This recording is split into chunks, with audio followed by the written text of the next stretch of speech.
नमस्कार, आप देख रहे राष्ट्र समाचार। राजधानी दिल्ली के शालीमार बाग में अग्रवाल सभा के चुनाव का आगाज हो चुका है। आने वाले 19 दिसंबर को मतदान होने वाला है। इसके मद्देनजर चुनाव प्रचार जोरों पर है। अध्यक्ष पद के निर्दलीय दावेदार राजेंद्र मूर्थलिया ने आज अपना चुनावी कार्यालय का उद्घाटन किया। इस उद्घाटन कार्यक्रम में हिंदू रीति रिवाज को मद्देनजर रखते हुए पूजन एवं हवन का आयोजन किया गया, जिसमें बढ़ चढ़कर लोगों ने भाग लिया एवं राजेंद्र मूर्थलिया जी को शुभकामनाएं देने वालों का तांता लगा रहा। मीडिया से रूबरू होते हुए राजेंद्र मूर्थलिया ने बताया कि अगर मैं चुनाव जीत जाता हूं तो गरीब बच्चों की पढ़ाई लिखाई एवं जरूरतमंद लोगों की दवाई की व्यवस्था निःशुल्क की जाएगी। साथ ही साथ अग्रवाल सभा जो समिति है उसकी मेंबर की फीस 2 लाख रुपए है, जिसे घटाकर 21,000 की जाएगी।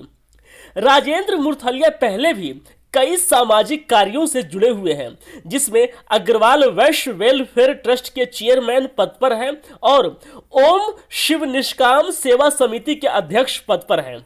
गरीबों को आर्थिक सहायता करना, गरीब परिवार की लड़कियों की शादी करवाना, समय समय पर निःशुल्क आंखों व चिकित्सा शिविरों का आयोजन करना, गौ सेवा करना, भंडारे का आयोजन करना, गरीब बच्चों को निःशुल्क किताबें देना एवं स्कॉलरशिप देना आदि सामाजिक कार्यों को करते रहे हैं। राजेंद्र मूर्थलिया जी ने मीडिया से बातचीत में और क्या कुछ कहा, आइए देखते हैं। मूर्थलिया जी, आज आपने चुनावी कार्यालय का यहाँ उद्घाटन किए हैं और चुनाव का माहौल चल रहा है शालीमार बाग में अग्रवाल सभा में, क्या कुछ कहना चाहेंगे आप? आज जो है मैं चुनाव का अपने कार्यालय का उद्घाटन किया है। आज के बाद विधिवत तौर से मैं इलेक्शन में पार्टिसिपेट करने जा रहा हूँ। वैसे तो कई दिन से लगे हुए हैं, लेकिन विधिवत तौर से तो मैंने आज ही शुरू किया है। तो क्या कुछ कहना चाहेंगे जनता को? आपका जो इलेक्शन लड़ रहे हैं, क्या मुद्दा है, क्या कहना चाहेंगे इस बारे में? मैं अग्रवाल सभा के लिए जो चुनाव लड़ रहा हूं, इसमें 2-3 मेरे मुद्दे हैं। एक तो अग्रवाल सभा की मेंबरशिप बहुत ज़्यादा है, उसको कम करूंगा ताकि सभी अग्रवाल भाई उसके अंदर शामिल हो जाएं। 2 लाख रुपए मेंबरशिप है, जो बेचारा एक छोटे उसका आदमी वो नहीं बन सकता, तो इसको मैं 21,000 रुपये के करीब तकरीबन ले आऊँगा। इसके बाद सभा में एक भवन है, भवन में भी बहुत ज़्यादा इन्होंने रेट रख रखे हैं। 21,000 रुपये लेते हैं, 3 कमरे या 4 कमरे उसमें हैं, उसको भी करके हम 5,000 रुपये में ले आएंगे।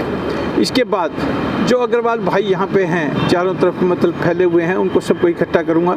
आपसी झगड़े जो हैं वो बैठ करके निपटाए जाएंगे।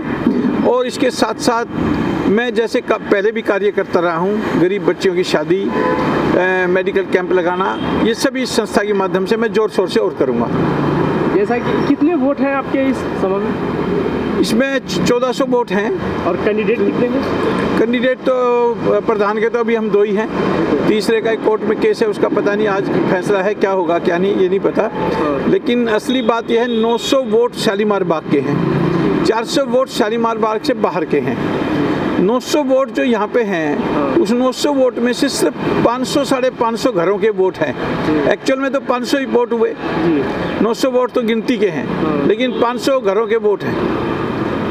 मैं एक जानना चाहता हूँ, जैसा आपने कहा कि एक कैंडिडेट है, उनका केस कोर्ट में चल रहा है। हाँ। तो क्या लगता है जो चुनाव के पहले कोर्ट का चक्कर लगा रहे हैं, अगर जीतने के बाद क्या वो कुछ कर पाएंगे? वो कुछ नहीं करेंगे जी। वो तो मतलब जो आदमी कब्जा किए हुए लोग हैं, वो जो कब्जा अपना उस पर कायम रखना चाहते हैं, इसलिए जो ना कभी कोर्ट में घूमते हैं, कभी कहीं घूमते हैं, कहीं कहीं घूमते हैं। अग्रवाल सभा पे एक कुछ ऐसे लोगों का कब्जा है जो अपने आप को बहुत बड़ा अमीर साहूकार समझते हैं, जो किसी आदमी को उसके अंदर आने नहीं देते। मेरा एक ही चुनाव का ध्येय था, ये चुनाव होने चाहिए। 10 साल से लोग चुनाव भी नहीं करवा रहे थे, आपस में बैठ करके फैसला कर लेते थे, और ये सबसे बड़ी मेरी जीत हुई है। ये चुनाव होने जा रहे हैं। हाँ, तो मतलब आपका कहना है कि 10 साल से उन्होंने कब्जा कर रखा था और किसी को आगे आने नहीं देते थे। क्या अगर आप आ जाते हैं सत्ता में, चुनाव जीत जाते हैं अगर, तो क्या सबको समान, एक समान आपकी नज़रिया होगी? बिल्कुल एक समान होगी। और इसके साथ साथ जो है ना, जो ये लोग कभी किया ही नहीं, जो सीनियर सिटीजन लोग हैं, जो स्वास्थ्य सेवाएं हैं हमारे उसमें भी चली हुई हैं, उनके पैसे बहुत ले रहे हैं। मन मर्जी से सारे काम होते हैं, जो वो मन मर्जी से आहिस्ता आहिस्ता जो है ना सबको साथ मिलके सबके साथ लेकर के मैं उन सब चीज़ों को कम करूँगा कि वहाँ पे जो भी सभा बनती है या कमरे जो बने हुए हैं या फिजियोथेरेपी सब चंदे से बनी हुई हैं। जितनी मशीनें आई हैं वो चंदे से आई हुई हैं। आज वही रेट प्राइवेट वाला ले रहा है, वही रेट वहाँ उसका ले रहा है, तो उसका क्या फ़ायदा है हमारे सभा का बनाने का। तो मतलब आपके कहने का मतलब आप अगर सत्ता में आते हैं तो वो सारी चीज़ें निःशुल्क की जाएगी या तो कम? हाँ, निःशुल्क नहीं, मतलब वो इतनी उसमें कर दी जाएंगी अब वो हर एक आदमी उसको आराम से पे कर सकता है। और जो ज़रूरतमंद होंगे, जो बिल्कुल ही गरीब होंगे, उनके लिए फ्री कर देंगे। आप फ्री कर? हाँ, जो ज़रूरतमंद लड़कियों की शादियां करनी है, किसी अग्रवाल भाई को किसी तरह की कोई सहायता है वो सब करेंगे। 75 साल से ऊपर जितने भी लोग होंगे उनकी गोल्डन जुबली मनाई जाएगी। जिसकी शादी को 50 साल हो गए उनकी दोनों की मियाँ बीबी की गोल्डन जुबली मनाई जाएगी सभा की तरफ से। और बहुत तरह के काम मैं करना चाहता हूँ।